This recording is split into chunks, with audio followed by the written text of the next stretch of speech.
Од солзење и црвенило на очите, секреција од носот, отежнато дишење и кивање, па се до потечки и сериозни заболувања.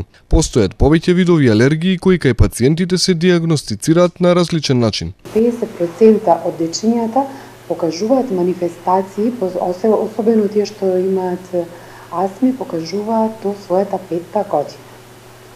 Прво би зборувала за најмалите дечиња. Во тој контекст, кај нив е многу тешко да се диагностицира болеста од една проста причина, што кај тие дечиња многу тешко се изведуваат тестовите.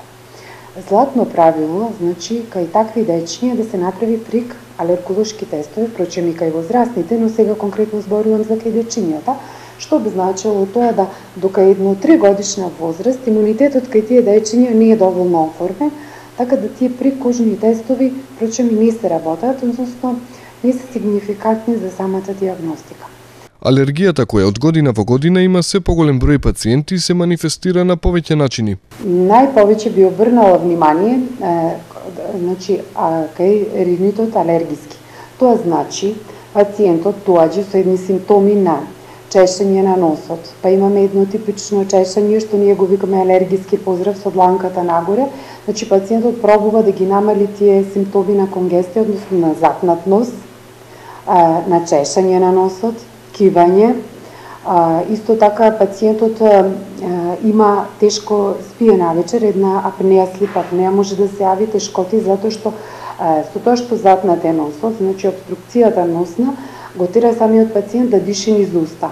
Значи мора да тоа се некои принудни состојби. Исто така дури можат кај ваквите пациенти да се јават и некои гастрични тегоби, во смисол да пациентот постојано си го голта оној секрет што се слева од носната слузница, кој не е замотен, одnosno е бистар, затоа што е реакција на една алергија на организмот.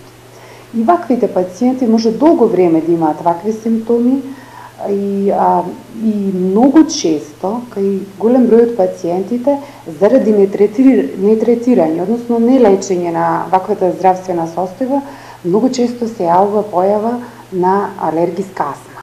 За третман на алергијата постојат неколку групи лекови, но како и за секое заболување, најпрво неопходно е да се утврди причината за настанатата алергија. Во очекуваниот период на алергии да се користат континуирано терапиите за да се намалат сите симптоми.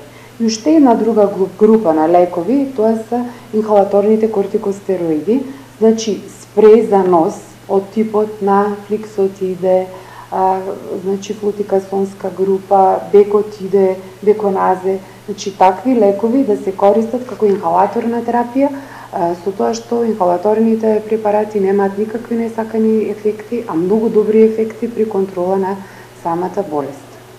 Прв чекор во лекувањето е избегнување контакт со причинителот на алергија. Затоа неопходно е да се знае дали постои еден или повеќе агенси кои ја влошуваат здравствената состојба. Ако е целогодишен ринит, тогаш би се очекувало да е алергија на некаков тип на домашна прашина, сигурно сте чуле дерматофагите или некои други типови на некој алерген што е перзистентен во целата година. Исто така тоа се чувствува кога пациентот ќе се дислоцира, ќе се ја смени местоположбата, ќе исчезнат симптомите. Тоа значи дека во неговата околина перзистираат тие симптоми. Па кај вакви пациенти се очекува да се набават хипоалергенски постелини, да се набават перници, со посебни филтри да се прочисти или многу често да се менуваат филтрите во клима уредите, да не се користат вентилаторите, затоа што многу лесно преку нив се распрскуваат овие честици материи на кои што тие пројавуваат алергија. Многу голема група се алергиите на полени, значи на инхалаторните алергени, дали е тоа полен од коров, од трева, секогаш се следи, се одредува групата, типот на алергенот и према тоа се ординира, односно се дава терапија. Алергиите можат да предизвикаат и астма, поради што е потребно навремено јавување на лекар и примена на соодветна терапија.